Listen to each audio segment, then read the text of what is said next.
story of a couple named Sухайлия and Faruq, and they were married romantically. They loved each other very much. And it was in the time of the, I think, Abdulaziz's caliphate, the fifth righteous caliph, when there were no more poor Muslims. Everyone was wealthy. Not Muslims, sorry, nobody was poor. There were no poor people, because Islamic economics, finance, and system really did work.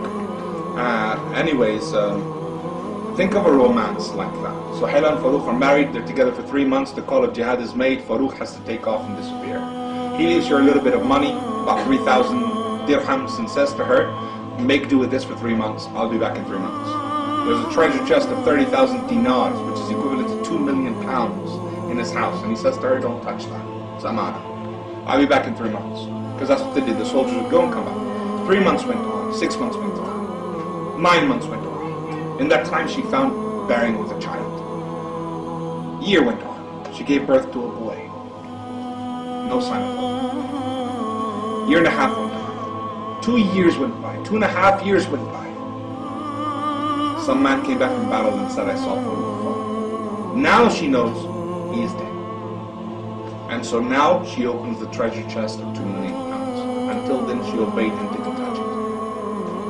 3,000 dirhams for that long, subhanAllah, she stretched it.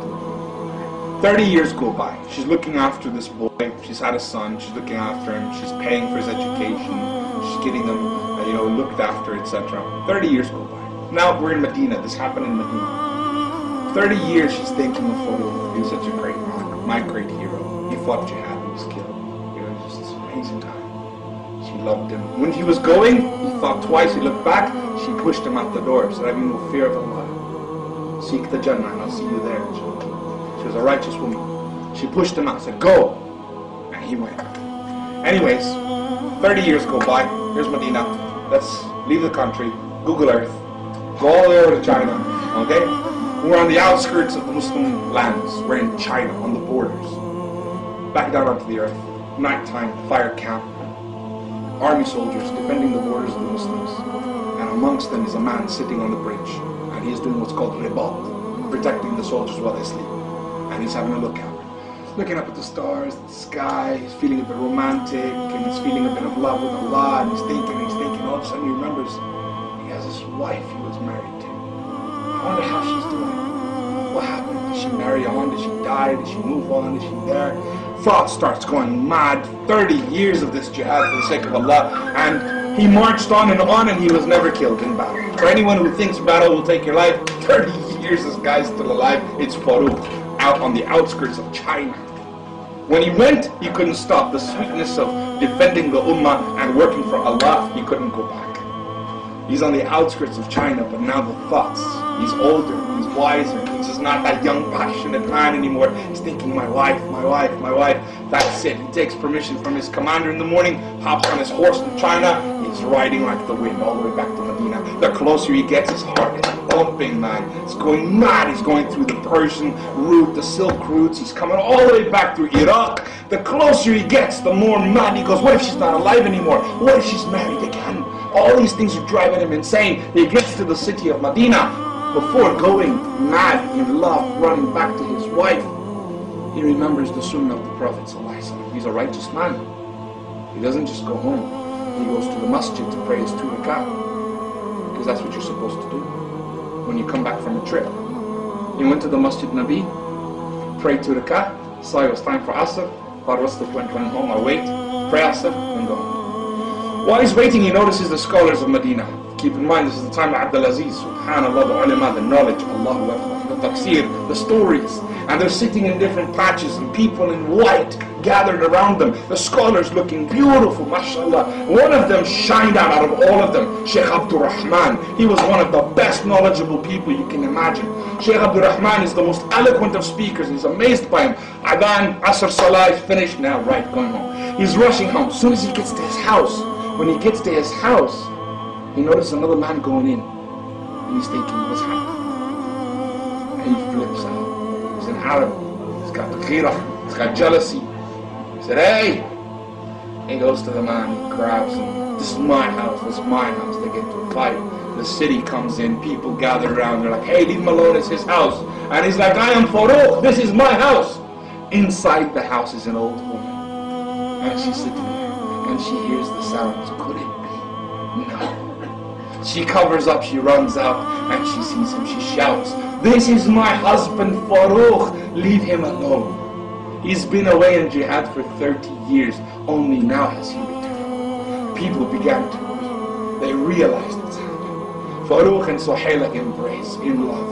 And they're together and they tell him stories. They run inside. Now they're laughing, they're joking, they're crying. Everything's coming out. "Oh Farouk, I'm so much older than when you left. I was young and beautiful. I don't look like that." And he says to me, "Suhaila, you look most beautiful." Because he loves her piety. Because he loves her piety. And he's madly in love with her still. And he's there embracing her and they're weeping together. Finally, Farouk starts to get to his senses and he goes, "Oh, Suhaila, there was a treasure chest I left. 2 million pounds in it. 30,000 dinars. What happened?" Suhaila said, "Farouk, let me ask you a question. Did you go to the masjid?" She knows he did. She's wise. They're pious. They're religious. It's the sunnah. "Did you go to the masjid?" "You did." "Yes, I did." "Did you see anything?" "Amazing scholars. This time has changed. The knowledge of the deen, the way it's being spread. Did you see anyone in particular? One really stood out." "What would you give to be that man?" "I would give anything to be that knowledgeable." "Would you give 30,000 dinars for it?" "Yes, I would. My eyes closed, I would pay 2 million pounds. "What if that was your son?" And he said, "Even more." And he said, "That's your son, Abdurrahman."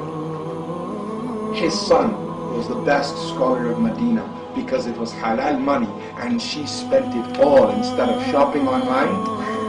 She was raising her son in the best Islamic education. 2 million pounds she spent in that time. That much money on his education. And today, what do we spend on Islam? Farouk and Suhaila, she said, "That's your son." Farouk goes mad. He comes out the house screaming, "Oh, Sheikh Abdurrahman is my son. I am Farouk." And he's just dancing, he's excited. Abdurrahman comes, they call him, they say, "What?" He says, "I am his son. Where is he?" And the man says, "I'm Sheikh Abdurrahman." And when he sees him, he realizes the man he was fighting with in the beginning. He was going to his house. That was his son. And he hugs him and he embraces. And the city comes and sees this father jumping up for joy. My son is no ordinary boy. He is Sheikh Abdurrahman. And everyone starts to weep. Everyone is emotional with him. And one of the people that wept, that came to stop the arguing in the first place, was the great Imam Malik from the Maliki Madhab. What was he doing there? What was he doing there in that crowd? Imam Malik was the student of Sheikh Abdurrahman ibn Farouk.